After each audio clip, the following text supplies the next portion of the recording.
అధ్యక్షత వహించినటువంటి ఐజా గారికి, వినోద్ గారికి నా నిండు వందనాలు.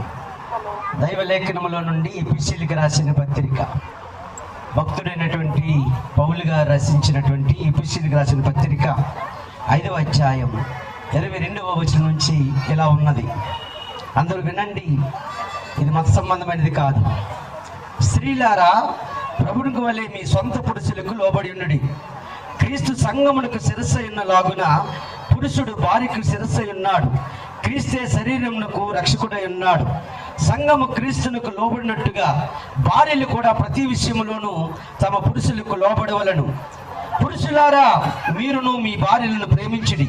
అటువలే క్రీస్తు కూడా సంఘమును ప్రేమించి అది కలంకమైనను ముడతైనను అట్టి మరి ఏదైనను లేక పరిశుద్ధమైనది గాను నిర్దోషమైనది గాను మహిమ గల సంఘము గాను ఆయన తన ఎదురు దాన్ని నిలబెట్టుకున్న వాళ్ళని వాక్యముతో ఉదక స్నానం